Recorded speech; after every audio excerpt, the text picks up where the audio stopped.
ஃப்ளாக்ஸீடை வச்சு ஒரு mask ready பண்ண போகிறோம். இதுக்கு நான் வந்து பார்த்திங்கன்னா ஒரு 5 ஹவர்ஸ் கிட்ட அரிசி களைஞ்ச தண்ணியில் ஃப்ளாக்ஸீடை ஊற வச்சு எடுத்திருக்கேன். இப்போ இதை வந்து நல்லா காய்ச்சிக்கிறேன்.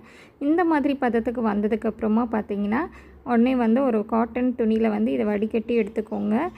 நீங்கள் வந்து ஆற விட்டு எடுத்திங்கன்னா கம் பதத்துக்கு வந்துடும். அதனால் இளஞ்சூடாக இருக்கும்போது நீ வடிகட்டி எடுத்துகிட்டு இதை வந்து இளஞ்சூடாக இருக்கும்போதே தலையில் வந்து அப்ளை பண்ணிக்கோங்க. நல்லா ஹேரில் படுற மாதிரி பண்ணிக்கோங்க. அதுக்கப்புறம் பார்த்திங்கன்னா நான் வந்து பீட்ரூட் ஜூஸ் அப்ளை பண்ணுறேன். ஆல்ரெடி சோப் ப்ரிப்பேர் பண்ணுறதுக்கு பீட்ரூட், ஆலோவேரா, விட்டமின் சிலாம் போட்டு ரெடி பண்ணி வச்சுருந்தோம்ல, அந்த ஜூஸ் மீதி இருந்ததுனால அதை அப்படியே நான் ஹேரில் அப்ளை பண்ணிக்கிறேன். இது வந்து நல்லா ஸ்கல்ப்லலாம் படுற மாதிரி இந்த பீட்ரூட் ஜூஸ் வந்து அப்ளை பண்ணிக்கிறேன். எதுக்காக வந்து நம்ம வந்து ஃப்ளாக்ஸீட் யூஸ் பண்ணுறோம் அப்படின்னா, ஹேர் வந்து நல்லா ஸ்மூத்திங் அண்ட் ஷைனிங் கொடுக்கும். அதுக்காக வந்து நம்ம அப்ளை பண்ணுறோம். அதுக்கப்புறம் பார்த்திங்கன்னா மீதி ஜூஸை கொஞ்சம் ஃபேஸில் அப்ளை பண்ணிவிட்டு மீதி இதை வந்து நான் வந்து ஐஸ் க்யூப் ரெடி பண்ணுறதுக்காக ஐஸ் க்யூப் இதில் வந்து போட்டுவிட்றேன். ஹேர் வாஷ் பண்ணதுக்கப்புறம் பார்த்திங்கன்னா